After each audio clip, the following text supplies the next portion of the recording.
Hello, everyone. It's Kelly Brown here with you. It's Thursday, February 25th.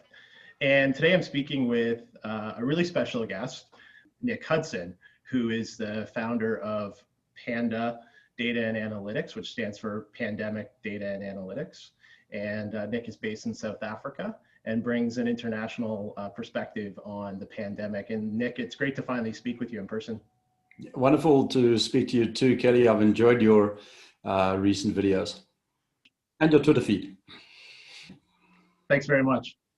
Yeah, trying to bring a new perspective on the data and the social issues around the pandemic to Ontario and to Canada, and illuminate some of the issues in videos now, such as this. So why don't you go ahead and just introduce yourself to the audience here and tell us what you've been up to the last 12 months.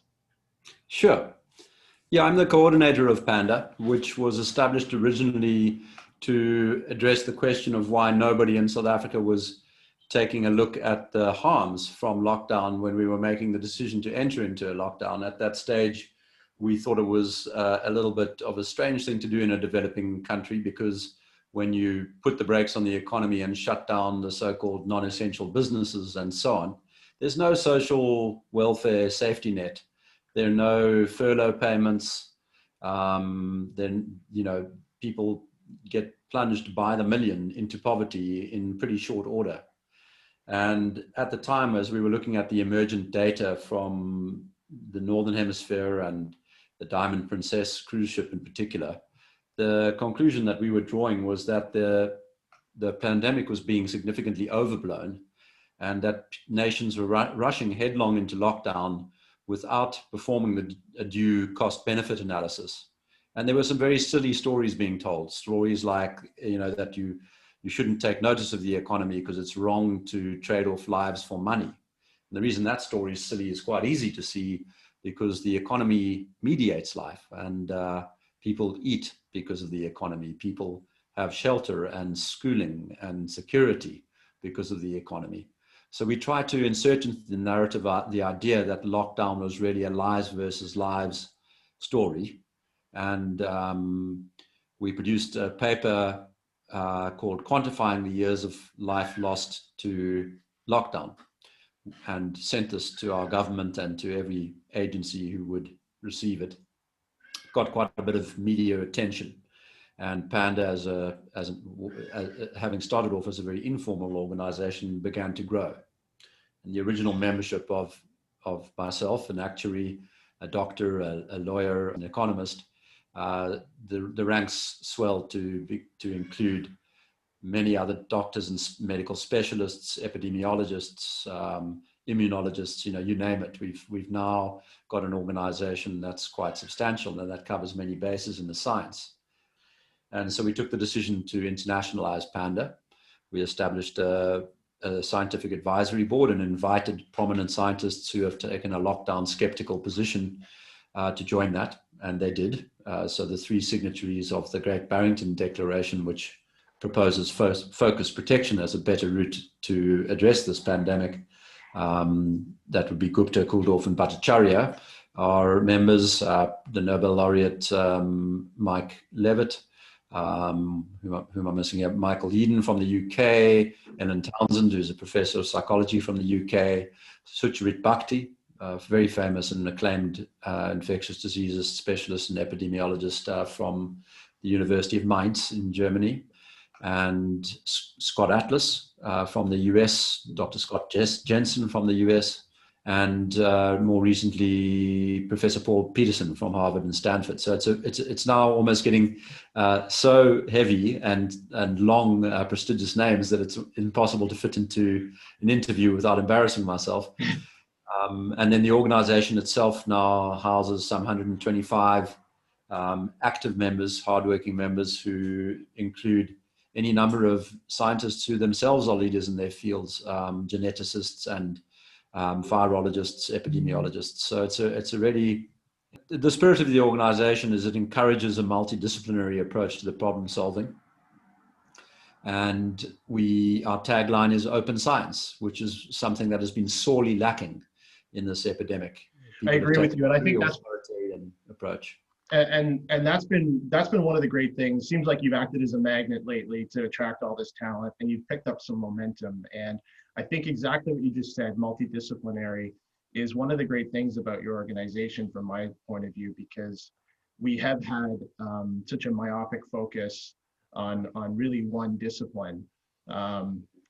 Public health has really sort of taken a very myopic, singular view of the world and of the threat that it faces, without considering any of the collateral harms. And to bring in the way that you bring in such a wide range of disciplines is truly amazing, because this problem is incredibly complex and requires an assessment from a number of different disciplines, which is something that in my view has been really lacking, especially here in Ontario and in Canada. So that's great. Yeah, I mean, we had a wonderful reflection of all of that on Tuesday evening when we held a briefing for members of the United Kingdom press. And the topic of the briefing was variants, this whole story of the mutations or as some people call them, the scariants. The V word. And so we pulled in some big name scientists and some small name scientists who we had found to be thoughtful individuals, and people who can be relied upon to bring interesting perspectives. And we put them all into the Zoom room, and we conducted pretty much a scientific seminar. And the words that people used to describe this seminar were luxuriant, breath of fresh air, wonderful to be seeing a scientific debate again, because we didn't have the 6 or 7 scientists all agreeing with each other. There was debate, and we had a microbiologist, a geneticist, an epidemiologist, a pathologist. I forget what the other fields, and a guy with an infectious diseases specialty from industry, a researcher on cancer vaccines. So it was, really high-powered intellects, people who understand the specifics of what they're talking about, but in different kind of areas of focus. And we went on for an hour and a half discussing interesting questions. Do these variants indeed escape immunity? Do they escape vaccines? Are they more transmissible? Are they more virulent? And we came to dramatically different conclusions from what the media has been trumpeting. And it was just wonderful, Well, I don't know how you would want it any other way, to have all these different voices at the table, because we have become very specialized in terms of every discipline. So you go to school, you for a long period of time, you invest all kinds of money in a particular vocation and degree, and that's your narrow focus of the world. And you're not encouraged to have this sort of broad spectrum of knowledge. And that's why it's so important to bring together so many different people, because, I like to often cite the man with the hammer syndrome from one of my investing heroes, Charlie Munger, who says, to the man with a hammer, every problem looks like a nail. And so you can really get a myopic focus if you don't have multidisciplinary people around the table. And not only that, but people who are finding their voice, people who are starting to speak up and starting to form these groups and the meetings like you just described. That we're at such a critical juncture in this time where people need to find their voices if they feel like what they're seeing going on with the current pandemic and with the public policy doesn't make sense to them. Yeah. And so I think, so how do you see, and partly, and so interestingly, that's kind of brings me kind of around to my story with Twitter and now on YouTube, where it was sort of back in October, November, as we were heading into another round of lockdown all over the world, but here in Ontario and in Canada. And I have an intellectual curiosity from my profession in finance, where I started to just take a look at all of this incredible data that was out there and just kind of just sift through and see what I saw. And I wanted to know what my own level of risk was, my own personal level of risk. I didn't feel like I had a good grasp of that.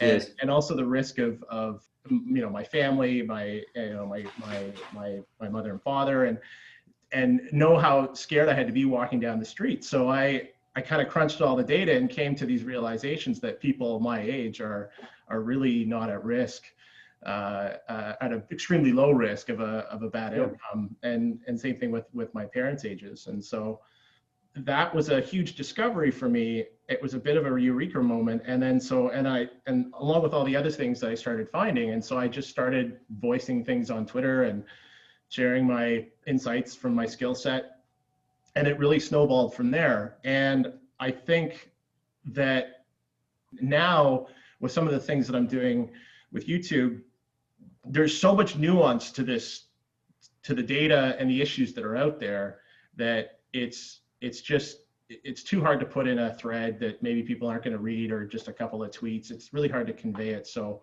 I've really tried to kind of put some things out there that actually take you through the nuance and whatnot. And this is a great part of that. So, and just to finish that off, I think the finance guy getting on Twitter talking about a pandemic, I think getting back to kind of what we were speaking about before, I think that it goes back to, like, I think people that are in public, if you're in public health policy, or you're an epidemiologist, or any kind of scientist, like I think you should want to have you should want to know what the other disciplines think about what's going on. Well, absolutely. And for me, it's been a striking feature. I have interacted with some of these epidemiologists and modelers and so on, and it just never ceases to amaze me how narrow their knowledge is. It's as if they picked up the textbook that describes how to build an SER model, but never did any reading in immunology, never did any reading in economics. So they're incapable of grasping the consequences of their actions, or of seeing when their models go wrong, when they depart from reality, making a reasonable diagnosis. The immunology in particular, the failure to grasp the basics of immunology amongst these epidemiologists is for me particularly stunning, because they run around establishing for their models these parameters governing such things as susceptibility, and thereafter fatality rates. And they do so without considering the evidence for pre-existing immunity, without considering the nature of the human immune system, without considering the fact that we've been living with viruses for millennia, probably since the dawn of life, and thinking through what that might mean. So they don't take an evolutionary perspective, they don't take an immunological perspective, and they seem to be incapable of adjusting to inconsistencies between reality and their very research view of the model. Well, and let's talk about that for a minute, because actually, speaking of which, we have some new modeling coming out from our Ontario Science Table advisors today, which will be interesting to see what they say. And I think it kind of goes to an even broader idea, where the idea that, and we don't want to paint all epidemiologists with the same brush, but the groups that are really relying on these models, the idea that complex system like humanity and the Earth can be boiled into a model that then directly informs public policy, which directly informs people's lives. That, to me, that notion is already one that's questionable out of the gate. And actually, there's a really, I know you'll appreciate this as a finance guy. I think the analogy to finance is a really good one. So, in finance, to value a company, we use a model called the discounted cash flow model. And I'll bore you with the details of what that is on another day, but essentially you have these key inputs about how fast a company's going to grow, what its profitability will be, and then what all of that is worth in today's dollars. And you run it through a little model. And what we know about that model is, not only are you trying to capture a complex reality into a number, your output is extremely sensitive to the assumptions that you put in it, which comes right back to, you can get wildly different values and you might pay the wrong price for a stock, and you crash and burn. Sure.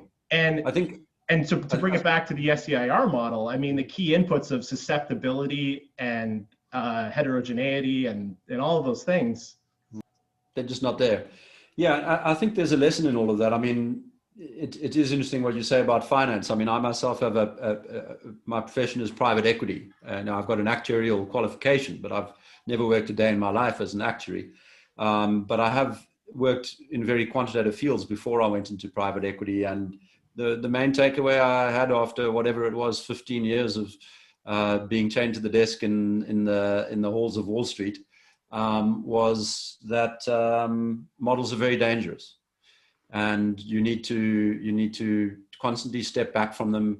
And I hardly ever use them. In my career in private equity, no, I can tell more or less whether the price is sensible, and thereafter there are far more important things to worry about than the forecast and the parameterization of some model that, even though it's very complex and difficult to parameterize, doesn't even come close to mimicking the reality of the world that's out there. Yeah. And I think that's been a very real story here. The main use of those epidemiological models is didactic. They're there to teach you about some of the dynamics, or to give you a sense of what the dynamics might be. The essential idea being that as more and more people get infected, the virus battles to find further people to infect, so the rate of spread slows down, and eventually the epidemic will shrink. That basic construct is well illustrated by these models, and you get some sense of, if I change this, what will happen, Yep. And so they're useful from a teaching point of view. But for the purposes of modeling an epidemic in midstream and trying to predict what a particular epidemic will do in a real world population, I think they're entirely useless. And I've only seen one modeler who seemed to quite grasp the fact that what that meant is he needed to fit his model to the emergent data, and he does a very good job. A guy by the name of Federico Luis and his partner Levan Japarije from Buenos Aires. But the rest have all left me cold and stunned, in fact, at their insouciance in pumping out these models that have such dramatic impact on policymakers, and therefore such dramatic impact on people's lives, and just doing so with this kind of shrug of the shoulders as they move from one bad model to the next one. I mean, it's really quite shocking. But I think above all, the overestimation of the pandemic, let's just start there. There was this massive overestimation, and we forget that. On the 3rd of March, Tedros got up and he said, in the context of an organization that had denied that there were many asymptomatic people at all, at that stage, that was their line, he said that 3.4% of the cases died. The case fatality rate was 3.4%. And he said also that the Chinese seem to have detected all the cases. These are in separate messages, spread out over a short period of time. And I think at that point, a lot of people were whipping out their pocket calculators and calculating 7.8 billion, the world's population, times 3.4%. Yep. Because everybody's susceptible and 3.4% die. And arriving at like 200 million for the number of people who were going to die. And there was panic. And if you didn't lock down, this was what was going to hit you. So the fact that didn't happen in China was associated in people's minds with the fact that they'd locked down. And so the message was, if we don't all lock down, hundreds of millions will die. Here we sit a year later, okay, 2 million people have died, and that's tragic. But that's in the context of a world that has 50 times that many deaths a year, right? That's how many people die every week in the world. And can we say that it's because of the lockdown that we didn't get the 200 million deaths? No, not at all. And how do we know that? Well, there was a very important control experiment in the form of Sweden. Yep. The modelers there predicted that there would be as many as 100,000 excess deaths, which is more than double their normal annual deaths. And if they didn't lock down, this is what was coming their way. And of course, very famously, Sweden did not lock down. And what they ended up with was, depending on how you measure it, somewhere between 0 and 8,000 excess deaths. So, and at that point, you need to stop and ask yourself whether the whole thing wasn't overblown in March. And you need to conclude that indeed it was. And you need to question whether the lockdowns are in fact responsible for an outcome that was much lighter than everybody feared. And it's when you get into the data of lockdowns and of restrictions and of the effectiveness of the various measures that you come to this repeated finding. Everybody is turning up the same finding, that the measures do nothing. It's not that they do less than expected, they do nothing.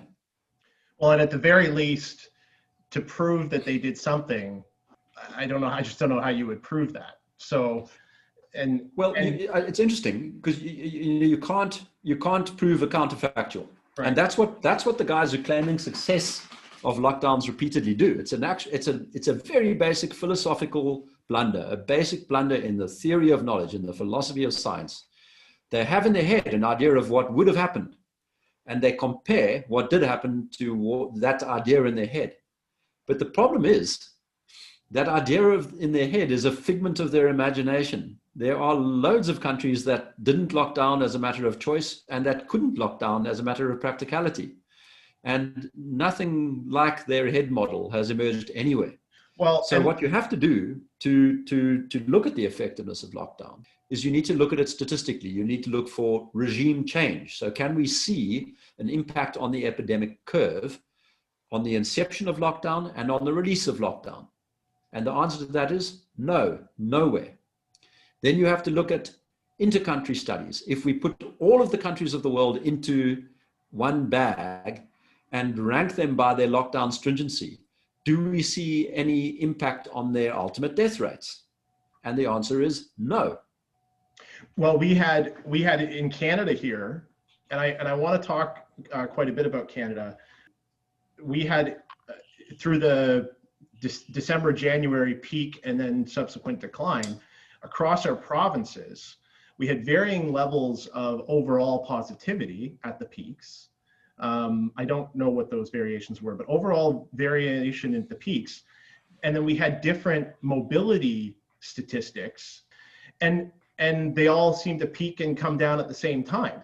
And then not only that, here in Ontario, interestingly, if you look at the data by public health unit, we have 34 public health units across 14.5 million people.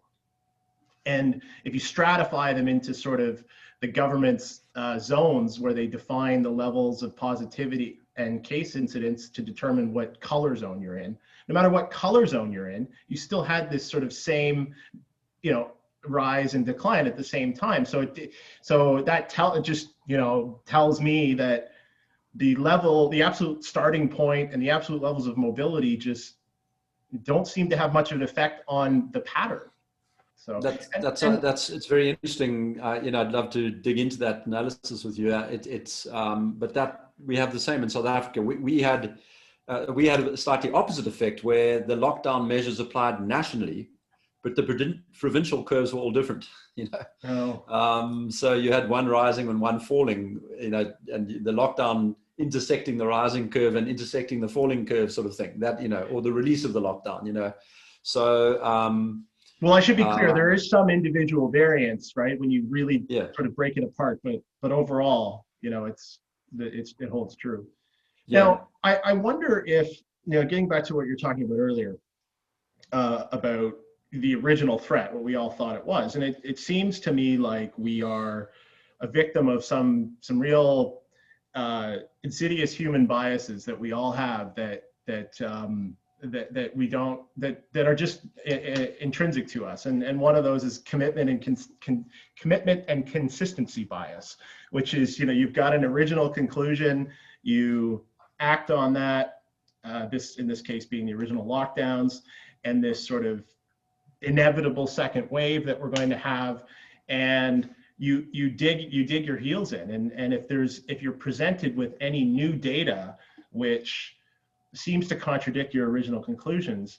If you're in public policy, you're an epidemiologist, you're all over Twitter, you're going to find it very hard to, it's against human nature to change your mind and update your conclusions, especially Sure. if you're in a public position. And I think that's part of what's happening here as to why we seem to not have changed course at all, given that we have a lot more information.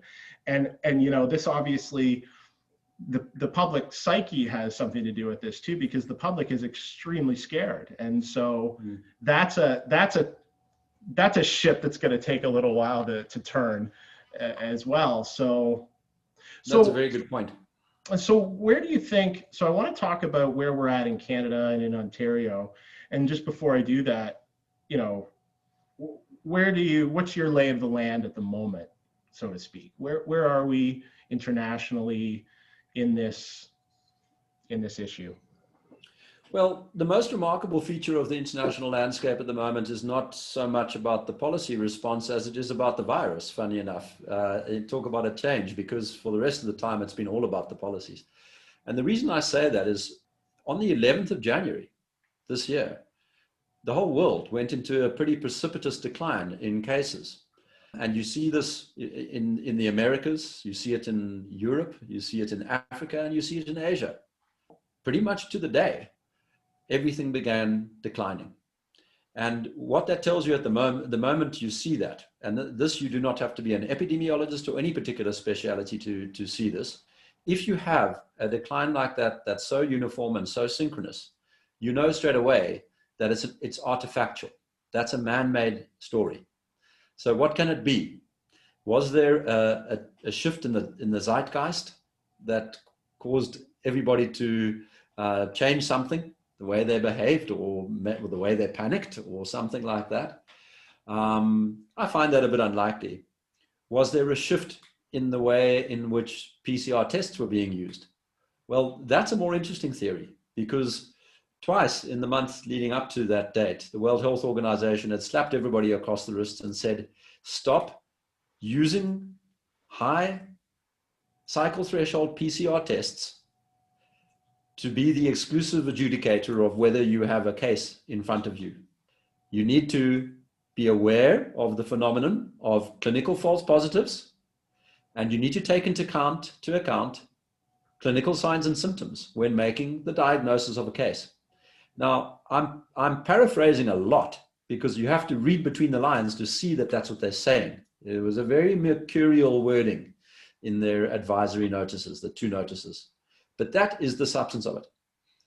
And part of me looks at this and says, okay, did the manufacturers all hear the message? Did they go out and send out new software and the AI systems to change the way in which their systems were reporting? Or did countries make policy changes? You know, and there have been signs of lots of this manipulative changing to the testing protocols. So, for example, in the UK, we discovered that between sometime in September, they decided to shift to only looking at one primer out of the 3 primers in the PCR test. And that's an extremely dangerous thing to do, because you can begin picking up positives for other diseases. And your quantity of false positives for any reason, I mean, there are 4 reasons why you might have a false positive, but a false positive for any reason, the probability goes up dramatically when you're only using a single primer. And so these testing decisions and the whole approach to diagnosis are momentous, and they do affect the data series, and you can see it. So, you know, that's the big story of the international scene at the moment, is the simultaneously plummeting cases. On the policy side, what is extremely disturbing is the continuation of this notion that we need to stay locked down and mask wearing, even as the vaccines are rolled out in certain countries. Yes. And that they may not stop transmission, and we're going to have to change our life, and that is all nonsense. And, you know, there's absolutely no reason to expect this to be the case. The epidemic is reaching endemic levels in many countries. We had a serology test done in South Africa recently that says that, you know, in one section of the population, there was 63% seropositivity. And I think across the country, it was like approaching 60%. So, you know, we're getting to the level of endemicity. If we vaccinate a few vulnerable people who have not had the disease, then you're there. There's no need to vaccinate children. Children do not, are not at risk of this disease. Yes. We're not going to go for blanket vaccination and zero COVID. That's an absurd proposition. It really is, in the context of a virus that has large zoonotic or animal reservoirs, and which is, it's going to behave like any other circulating respiratory virus. It'll be around every season. It won't be as deadly because many people will have been exposed and have developed further immunity than they had to start with.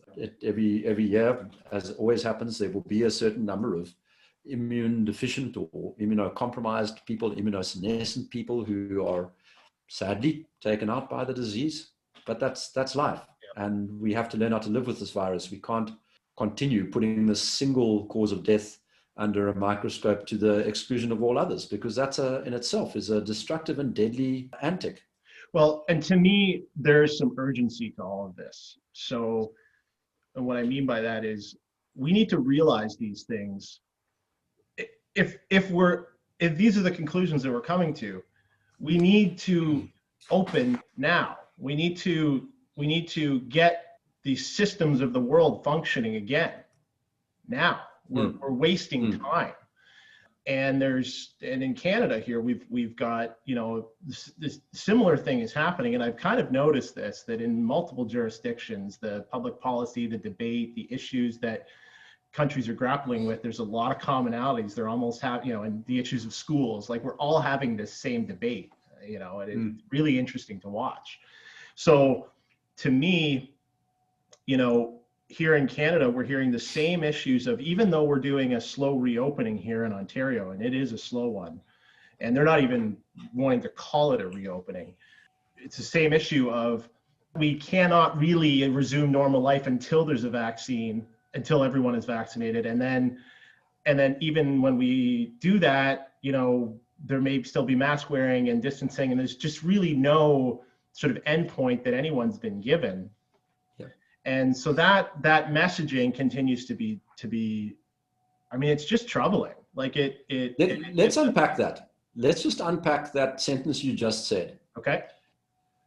So you're going to have to continue wearing masks after everybody's been vaccinated. Okay. So let's just study this. Where does this all come from? Okay. There's this idea that you can become infected after being vaccinated, and that somehow this is very surprising or very alarming. Okay, but it's nonsense. Of course you can become infected after you become vaccinated. It is by being infected that your immune system goes to work. This immune system that you've either trained by virtue of having been infected, or by having been vaccinated. Okay, when that little virus finds its way into your system, you mount an immune response and you do not get sick. That is what being immune means. It doesn't mean that you magically bounce the virus off your skin. It means that if you're infected, you don't get sick and die. That's immunity. So the whole idea that, we don't know if people will be able to transmit the virus and get infected after vaccination. Well, of course we know. Of course you can get infected after vaccination. You take the vaccine so that when you get infected, you do not get severely sick and die. Okay? So that's part one. Now, part two, they want you to wear a mask. To this day, the World Health Organization, if you read carefully what their notices say, they say there isn't really any evidence for mask efficacy. Do we expect that there should be evidence? Well, no, not really. Why? Because we know that a key transmitter of this virus is aerosolized particles. And aerosolized particles go straight through masks. They're much smaller than the fabric gaps in masks, as in much smaller. I have the analogy one of the scientists in our group likes to use, who's an expert in this whole field of aerosolization and nebulization. He likes to use the analogy of throwing sand at a chain link fence. You're not going to stop the sand from going through the fence because you're dealing with these small aerolized particles. And in fact, there's a theory that goes that, the big droplets, which, are indeed stopped by masks and, prevented from traveling whatever it's supposed to be, depending on which country you're in, 1 meter, 1.5 meters, 6 feet, there's a different rule, But those big droplets get caught on the mask, and as you breathe out, you aerosolize them, and that makes them float further. So it could be that the mask wearing is actually, there's a good scientific basis for mask wearing actually being harmful in the whole equation. But the main point is that when it came to influenza and the dozen or more randomized controlled trials of masks in the influenza context, there was never a finding of any significant impact from mask wearing. And it's not as if coronavirus and influenza are two totally different things. They're both these tiny little viruses that transmit in the same fashion, that ride the wind on tiny little aerosolized particles, as well as on big droplets, But so we have this situation where all of the policy guidelines prior to coronavirus say, don't bother with masks, they don't work. The World Health Organization continues saying that up until June. Then in June comes out with this very limp-wristed kind of announcement where they say, well, governments can recommend masks, but there's not really any scientific basis for using them. And then what you get is a bunch of government scientists who are all terribly conflicted and trying so hard to prove the case for these masks that they start putting together these terrible little observational studies and associational studies that we call the game Where's Waldo? Because you can pick one of these studies up, and after 20 minutes of reading, you will see where the little trick is that almost guarantees that the study was going to be successful. Either some cherry picking of the samples or something in the experimental design that'll actually cause that test to be expected to come out with a beneficial impact for masks. But when you go to the actual quality studies, the randomized control studies, none of them show any kind of impact. And we don't really expect there to be one. Nobody expected one until the world went mad and went COVID bonkers, So they're saying that after vaccination, because of reinfection, which you shouldn't be worried about because of course it happens, you must wear a mask to protect yourself from this reinfection. It's almost as if they think the vaccines don't work, because it's when you get reinfected that they do work. Well, there's so many broader issues over, and this informs policy. The policy is that we're going to be mask wearers for a long time, and that just doesn't feel right. It doesn't sit well with a lot of people. To your point, you can find studies on either side. And frankly speaking, I just don't know how you would ever know for sure if masks work for SARS-CoV-2 or anything else unless you do it some sort of challenge trial where you have people in a population with the virus trying to affect people with masks on or vice versa, which would be highly unethical. I don't know how you would ever know conclusively without doing something like that. So, yeah, the best you can do is a randomized control trial, and you can never do it to the double blind because it's impossible to, for people not to know whether they're wearing a mask. So this is going back to and related to an issue here in Canada is just this idea that we have this myopic focus using these rudimentary tools that we've never used before, and the science community, the government science community seems to just have so much power here, which as a citizen makes me really concerned. And right now in Ontario, we have this dynamic where we're doing this slow reopening, and the province is moving from 14.5 million people from a stay-at-home order into our color-coded reopening zones, which have different thresholds for positivity and whatever. And so certain regions they've gone into the regions where their thresholds are, but the province has given each 34 local medical officers of health the option to keep their region in a lockdown, in a stay-at-home. And there's one region in North Bay, Ontario, which I've tweeted about recently quite a bit because it's to me it's very concerning, where this jurisdiction is in the green zone, which is the lightest. They have some of the lowest case rates and positivity rates, and that local officer of health is keeping that public health unit under a lockdown order for another couple of weeks. And what's interesting is and based on an outbreak that occurred in an apartment building that has some preliminary evidence of variants of concern. But secondly, interestingly, a development was there was an outbreak of 13 cases among staff at a long-term care home. And it has now come back within a couple of 2 or 3 days after that outbreak that was declared, which was just Friday, that 12 were false positives. Or sorry, I should make sure my language is correct. They retested negative within a couple of days. So a 12 of the 13, and the one has moved to another. Sounds like a lab contamination, yeah.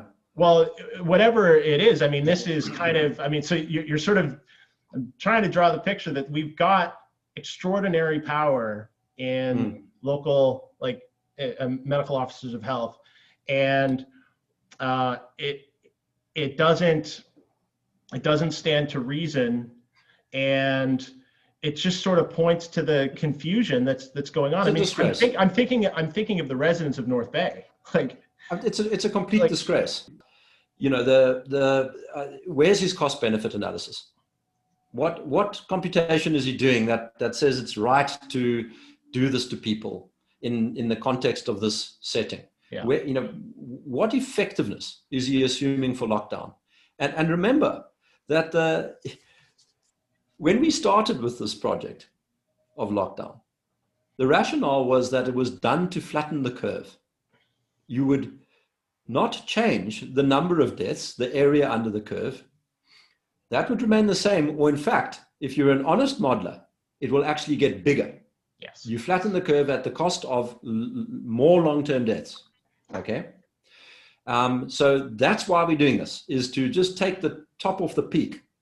Yeah. And, you know, is he undertaking to make sure that the testing protocols in Ontario have been brought down in line with what the World Health Organization had to say? Or is he still testing at 47 cycle threshold, which is about 1 billion times more sensitive than you need to detect a person who may transmit the disease?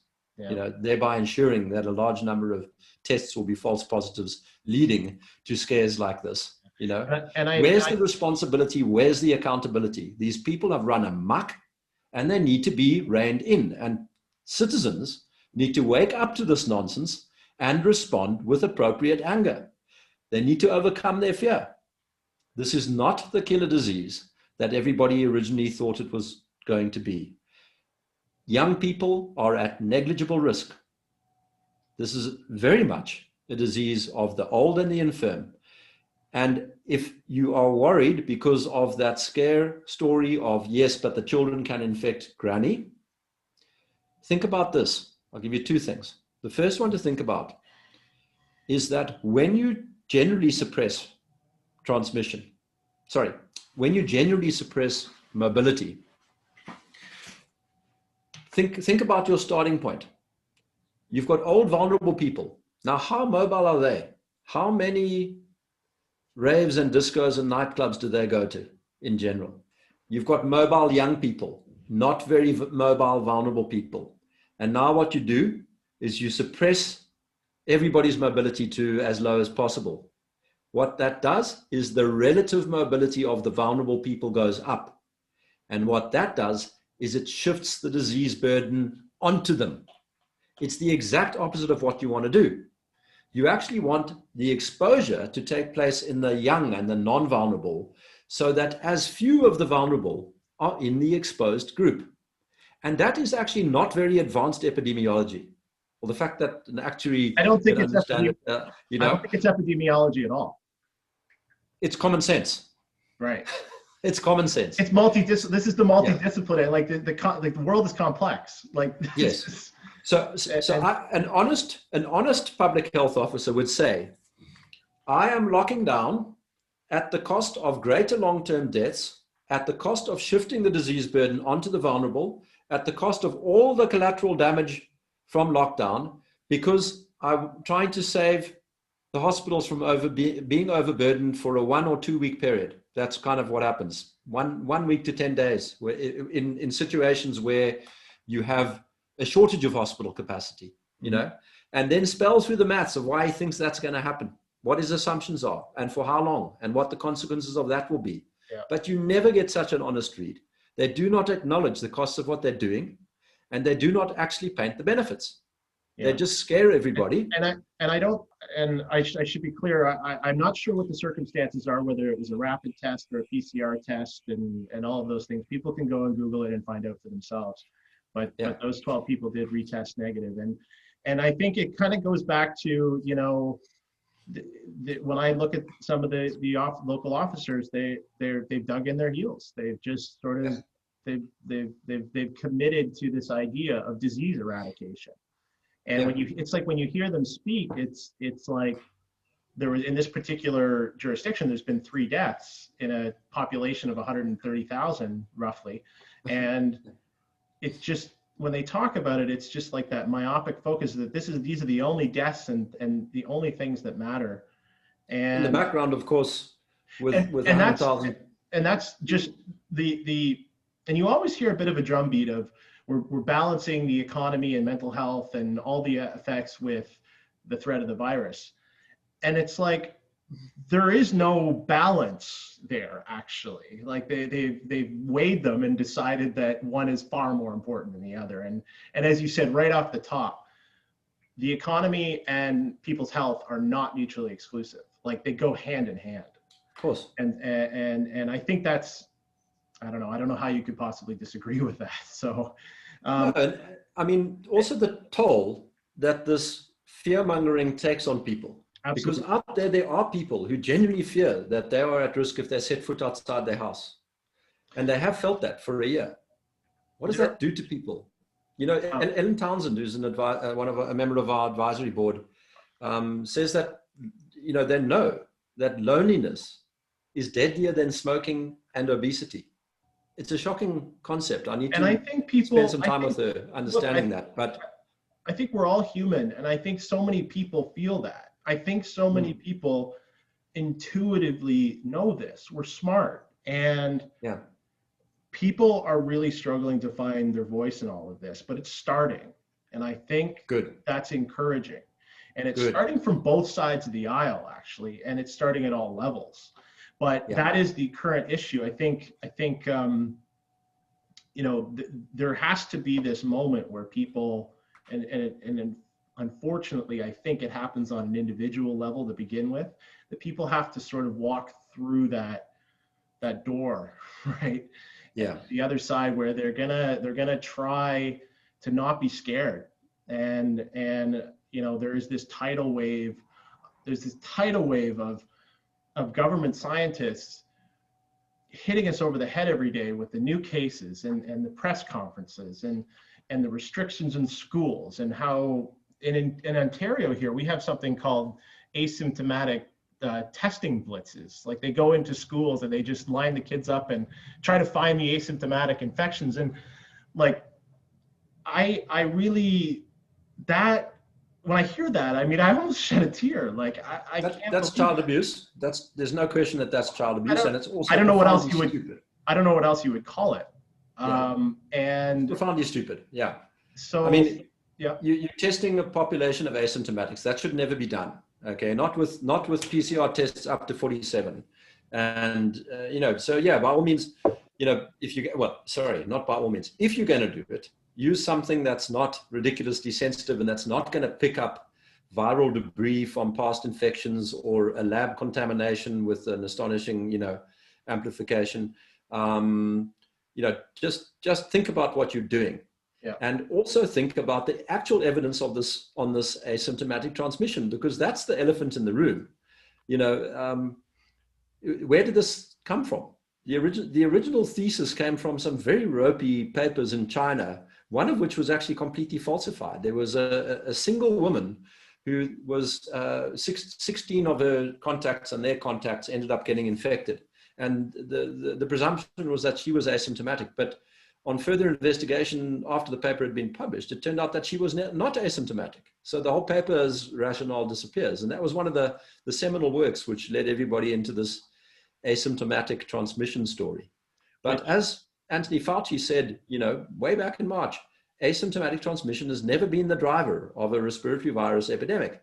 And it's my belief that that statement remains true, that we just simply do not have evidence for significant deadly asymptomatic transmission.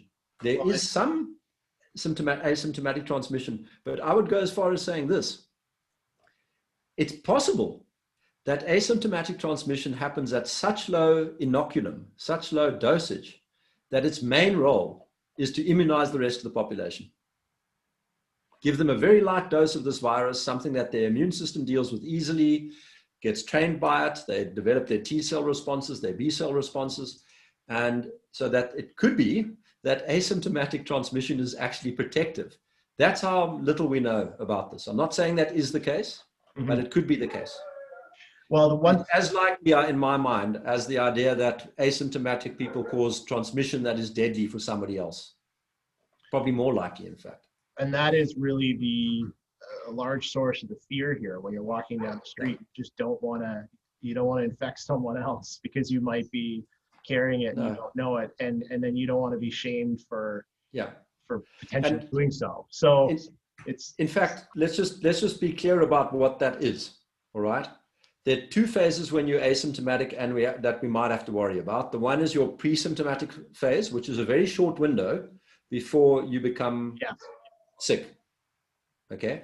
And the other one is a very long window when you will test positive on PCR long after you have ceased to be infectious, or you may never have been infectious, right?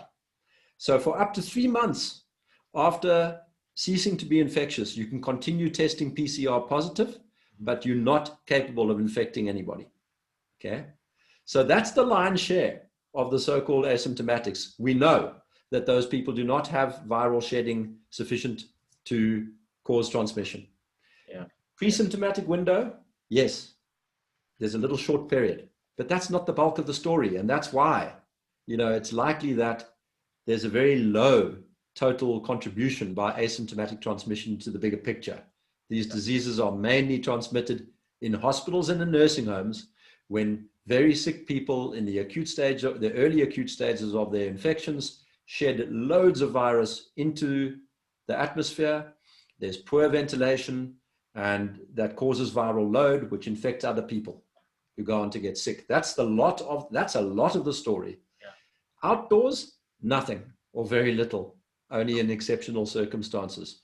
It's in fixed locations with poor ventilation, which makes you question one of the very core effects of lockdown, doesn't it? Yeah, absolutely. Absolutely. And it just goes back to this issue of urgency. And, there's so many things that we've learned. There's so many things that we've unlearned about what this might have been. And there's now this urgency to say, we know enough to turn the ship around and go in the right direction, because it's going to take a little while to recover what we had. I'm optimistic about the economy in the future when we reopen, but we have to get there, because every day that passes, we lose a day, right? Correct. And to me, we got to get that motion going. So let's just maybe finish off and talk about the future and what kind of needs to happen next, and what do we make sure we do and don't do going forward? What do you think? Well, I've been attracted by McKee saying that men go mad in herds and recover their sanity one by one. Yeah. And so I do believe that people need to be spoken to one by one and calm down as much as possible. And that's the responsibility of every single person like you to do. I really believe that's what's required, because governments and the media continue with the scaremongering. I mean, we didn't even talk about variants, but there's another completely overblown story. There's nothing in that. There's no reason to get all anxious about the so-called variants of concern. The science around that has been terribly misrepresented, and the immunology poorly understood. And the public health messaging, terrible. Sorry? Messaging has been awful. The opposite of good public health practice. You're not meant to scare people. You're meant to inform them and help them to make the correct risk decisions, But what we've done is give people a completely distorted picture of the risk and tell them to do a whole bunch of things that are ineffective, So I can't see an alternative to this kind of conversation, to talking to people, talking them down. I mean, very good advice is turn off your TV. Very good advice.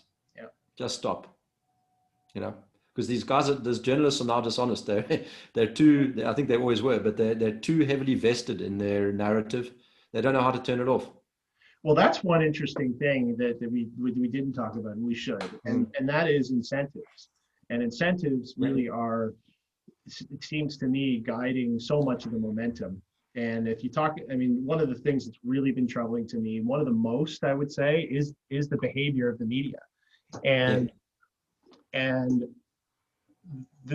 think what some people forget is that the media business is a difficult business these days. Maybe not if you're one of the biggest networks or the biggest papers, but endemically, to use a word of the time, media businesses have been, and newspapers particularly, have been suffering so much through declines in print advertising revenues and circulation revenues. And they've had to make up that shortfall in cutting costs and in digital subscriptions. And neither of those things lend themselves to good journalism. Now, there are wonderful journalists out there, but they are a rare breed. And so when newsrooms have to consolidate, and when your business model now becomes clicks, the whole business model is centered around getting attention. And how do you get attention? Well, I mean, fear and not happy stories. And along comes coronavirus. And you've got the perfect thing to keep an audience engaged. And this is just, and then they start making money from it. And how do you turn that off? I mean, you sort of, that picks up its own momentum, and I see it here. And there are just some, and I won't call them out by name, but people know who they are. Like some of the Canadian publications are just, I'm not saying that I don't want to be too critical and say it's totally inaccurate, but it's just so slanted, and it's only covering one side of the story. So that is one of the big pieces, that is the big motions in all of this, that is keeping us, and it's the same kind of incentives with, I mean, we didn't even get into some of the conflicts of interest that a lot of these scientists have, and then the politicians are, they want to get elected, and if they feel like the public is supportive of, if they feel like the public psyche is not ready to turn yet, well, they're not going to help turn it. Like, they're not going to try to help turn it. So there's all these things that are entrenched, and we've got to really do the things that, I totally agree with you. It's the things that you and I are doing. It's encouraging others to find their voice in a constructive manner.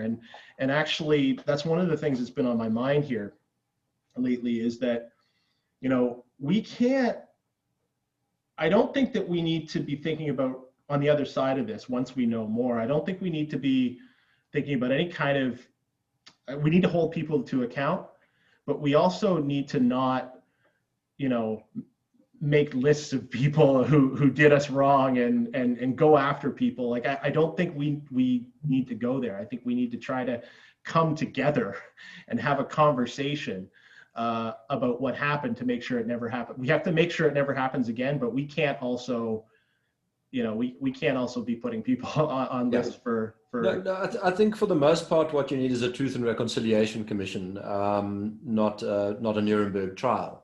But I do think there are some people who have, been basically criminal in all of this, where they were profiting, and they knew very well the manipulations they were performing in order to make that financial profit. And I do believe we need Nuremberg trials for them. And I think there will be such trials, because the conflicts of interest here, people are, if you look at these commissions and bodies that are advising governments and politicians, some of them are, there isn't a single individual on them who isn't conflicted, and their conflicts of interest are not disclosed, and they're big. And some of those commissions are staffed by people who have, who are under the influence of the same single body, the same single entity is providing grant money to every single one of them, and basically holds the purse strings for every single one of those scientists. And I think that kind of situation needs to be deeply understood, and we need to go after the people who are at the center of all of that, because it's an unprecedented capture of the institutions of public health on a global basis. I mean, and that becomes more and more transparent with every passing day. I mean, there's some very interesting, I would encourage Canadians to pay great attention to the legal processes being conducted in Germany at the moment. There seem to be happening in several countries in continental Europe at the moment, but I would just pay attention to those things because they are yielding disturbing degrees of conflict. And actually, it's funny, I've been shouted at as a conspiracy theorist, and I say, no, I'm not a conspiracy theorist. I believe in incentives. People will do what suits them, Yep. And so just work out what suits them and see whether what they're saying is consistent with their incentives. And if it is, number one, don't be surprised. Number two, be very careful, Mm-hmm. And we've got these strange groups that are, have been exposed as having tried to skew the narrative. You can see the email conversations between people debating which way to misrepresent the situation to government, to the public, to politicians. Yeah. And I find that terribly disturbing. We need to uncover that stuff and go after those people because that is criminal. Well, we're going to need to have a big conversation about this, and the courts are going to weigh in where they should, and I hope they do where they should. So, yeah. I think what I see at the moment is I do see some reason for optimism because only in the last, things move quickly, and only in the last week, we've got some very prominent people on both sides of the aisle starting the conversation because this is breaking down across humanity, and it doesn't matter. People are realizing it doesn't matter, what political card I carry in my pocket. This is about humanity, and that I think has some real promise to come together. And it's been nice to see people from across the aisle speaking in the last week. And so, I hope that we can continue to do that. And I want to see more of that in Canada. And I'm hopeful. I am hopeful. So. Well, I'm very glad to hear that. I'm not quite as optimistic. I think a lot of work has to be done. I see the news of vaccine passports and all sorts of further restrictions on personal freedom.